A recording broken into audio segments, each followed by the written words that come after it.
Good morning, dear students. The day before yesterday, we had studied about the present tense and the simple past tense and past continuous tense. Now we have to see the past perfect tense. Now, perfect means already we have decided. Perfect means the process which already has completed.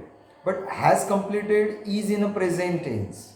It is a present perfect tense. But when we have to see the past perfect tense, it means that the process had been completed in the past.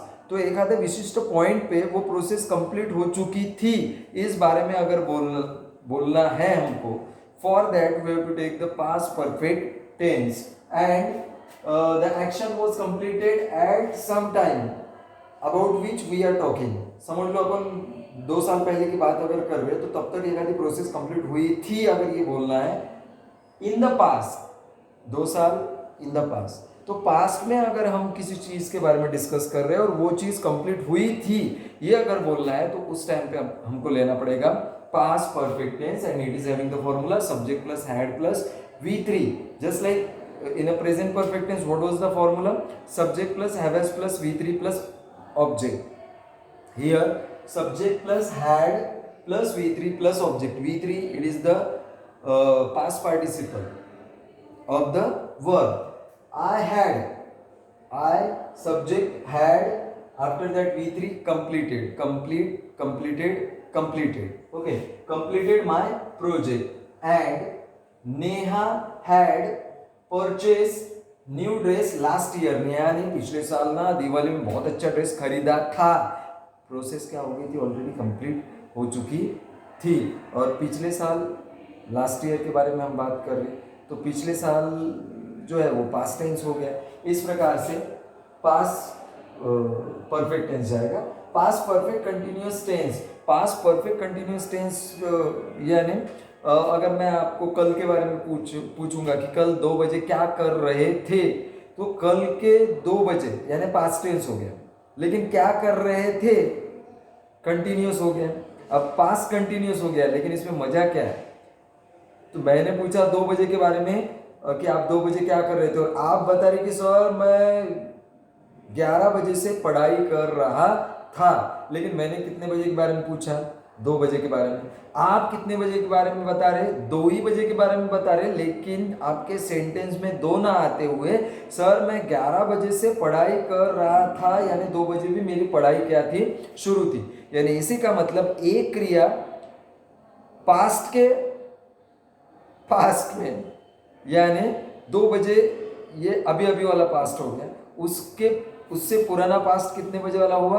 11 बजे वाला हुआ. यानी 11 बजे से 2 बजे तक, और ये दोनों भी चीज़ें कहाँ है? पास्ट में. तो इस तरह की जो चीज़ें होती है, जैसे student had been playing football. Student football खेल रहे थे. We had been living in Nagpur since 2005. हम 2005 से नागपुर में रह रहे थे. लेकिन इसका मतलब अभी नहीं रहते, क्योंकि अभी अगर रह रहे हैं बोलना होता तो यहाँ सॉरी हैड बीन ना आते हुए we have been living in Nagpur since 2005 ऐसा सेंटेंस बना रहता. लेकिन किसी ने उसको 2005 के बारे में नहीं पूछा था. उसने पूछा था कि 2015 में आप कहाँ थे, तो वो बता रहे कि मैं 2005 से 15 तक कहाँ रह रहा था?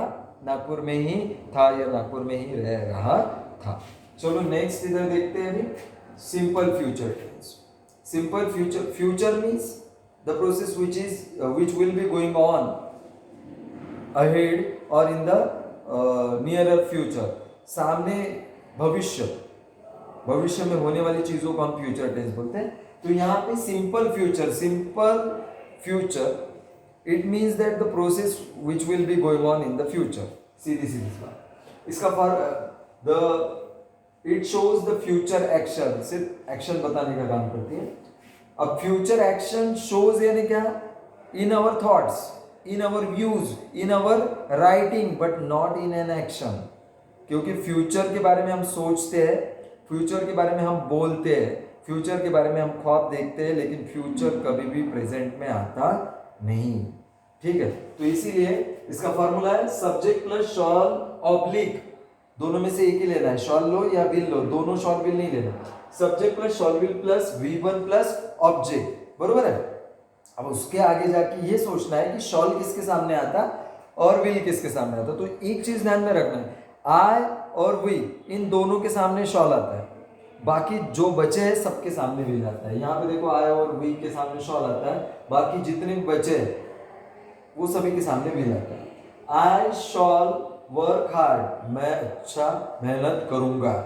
Future, they will pass the exam, वो सारे के सारे पास हो जाएंगे। फ्यूचर, तो फ्यूचर में क्या होता है, प्रोसेस होगी, ऐसा हम सोचते हैं या इसके बारे में हम बोलते हैं, लेकिन कभी भी वो प्रोसेस, फ्यूचर वाली प्रोसेस जो है वो प्रेजेंट में नहीं है। ठीक है, वो एक्शन वैसी प्रोसेस होंगी, लेकिन जैसे हम बोलेंगे कि मैं आपको कल मिलता हूँ, लेकिन मैं जब कल आऊँगा वो कल नहीं रहेगा, वो आज बन जाएगा। इसीलिए बोल रहा है कि future is always think about the future, we always think and about the future we always discuss. तो here future continuous tense, continue यानी मैं पूछूंगा कि कल 2 बजे आप क्या करते रहेंगे, तो सर मैं तो पढ़ता रहूंगा, यानी पढ़ने की प्रोसेस क्या रहेगी आपकी, 2 बजे शुरू रहेगी। तो the process which will B continuous at a certain time of point in future. तो मैं आपको पूछ रहा हूँ कि 8 बजे, सर मैं तो सोया रहूंगा, means the process of sleeping will be continuous.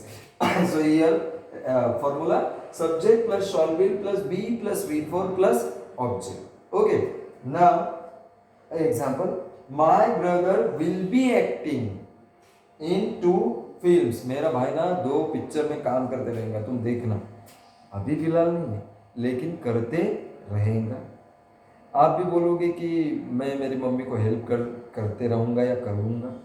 ठीक है, तो जब एक आधी प्रोसेस फ्यूचर में शुरू रहेगी, ऐसा हम बोलते हैं, ऐसा हम सोचते हैं या ऐसा हम ड्रीम करते हैं, तब उसके लिए आपको टेंस लेना है फ्यूचर कंटिन्यूअस टेंस। ओके, इसके बाद में और 2 टेंसेस हैं, फ्यूचर परफेक्ट टेंस और फ्यूचर परफेक्ट कंटिन्यूअस टेंस।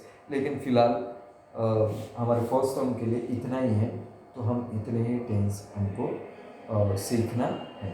ठीक है, जैसे प्रेजेंट के 4 पढ़े, पास्ट के 4 पढ़े, और ये 2, यानी ऐसे 10 टेंसेस हमको हमारे एग्जाम के लिए प्रिपेयर करना।